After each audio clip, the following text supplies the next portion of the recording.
Speedboat ভাড়া দিচ্ছেন, ওনারা একদিনের জন্য একটা স্পিডবোট 30,000 40,000 চাচ্ছেন। তো এখানে হচ্ছে সবার আগে মানুষগুলো বাঁচানো দরকার। আপনারা ব্যবসা, এই নোংরা ব্যবসা পরেও করতে পারবেন। আমরা যে ঘরে যাবো একটা বালিশ নেই আমরা ঘুমানোর লাগে, মানুষকে রেস্কিউ করা দরকার। আর যারা থেকে যাচ্ছে আশ্রয়কেন্দ্রগুলোতে তাদেরকে ত্রাণ সামগ্রী দেওয়া দরকার। মেডিকেলের ইস্যুটা, আমরা যদি গাড়ি নিয়ে যাই আমরা বেশিক্ষণ আগাতে পারি না, স্পিডবোট দরকার। বর্তমানে স্পিডবোটের স্বল্পতা, বর্তমানে স্পিডবোট খুবই কম, আর যারা স্পিডবোট আছে তারাই যেতে পারতেছে।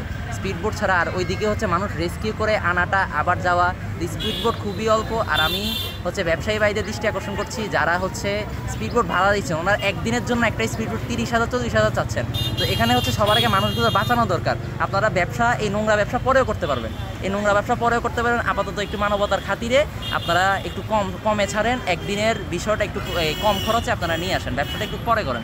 চং এরিয়া দিয়ে ঢুকে মহেশপাড়ার ভিতর দিকে আমরা গতকালকে রাতে 11টার পরে আমরা যেতে পারি না পানি স্রোতের কারণে। রাস্তার উপরে মহেশপাড়া নতুন বাজার, এখানে রাস্তার উপরে অনেক স্রোত, আমরা পরে ব্যাক করে চলে আসছি। আর আপাতত আমরা হচ্ছে ফকির বাজারের এদিক দিয়ে ঢুকবো, এই এরিয়াটা আপাতত কভার করবো। আমরা যদি গাড়ি নিয়ে যাই আমরা বেশিক্ষণ আগাতে পারি না, স্পিডবোট দরকার। বর্তমানে স্পিডবোট খুবই কম, আর যারা স্পিডবোট আছে তারাই যেতে পারতেছে। আমরা তো আর কিচ্ছু নাই, সব শেষ। দেন আমরা না বউরা নারীরা যা আছে সব রাস্তার ভিতরে নামে গেছে।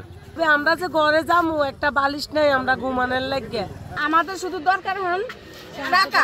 আমাদের ঘর সব শেষ, আমরা অনহীন হয়ে গেছি, আমরা তখন রাস্তার উপরে আছি, বুঝছেন না? আমরা রাস্তার উপরে আছি, আমরা যখন টাকা দিলে আমরা অনেক উপকার হবে। আমরা যে রান্না করে খামু একটা পাতিলও নাই, এর জন্য আমাদেরকে টাকা দিয়ে কিছু সাহায্য করলে ভালো হয় ঘরের জন্য। আর কি আমরা তো ঘরে থাকার জন্য কিছু লাগবে।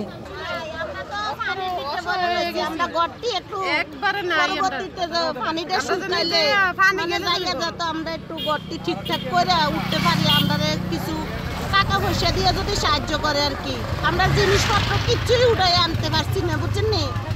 এখন আমরা কিছু টাকা পয়সা দিলে আমরা গড়টি ঠিক করে ঘরের ঢুকনের জন্য কিছু সাহায্য চাইতেছি, টাকা পয়সা চাইতেছি।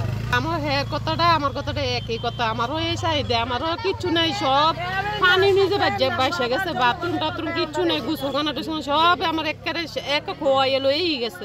যাতে আমি যাইয়া যাতে আমি ঢুকিয়ে জানি বর্তমানে ব্যবহার করে আমি এই জিনিসটাই নেই। ও নান্নার কাছে আমরা কিছু সাহায্য চাই যাতে আমি বর্তমানে চলতে পারি, যাই আর ঢুকতে পারি ঘরের ভিতরে। বেড়া খেলা সব নিয়ে গেছে, এর দূরে আপনার কাছে আমরা সাহায্য টেয়া পয়সার লাগি এই মানে ঘরে যে আমরা থাকবো আমরা হে কিছু নাই, বা একটা পাতিলও নাই যে আমরা রান্না করে খাবো। আমরা খানার দরকার নাই, আমরা পারলে ঘরের কিছু সহযোগিতা করেন সবার কাছে, আমরা এটাই অনুরোধ।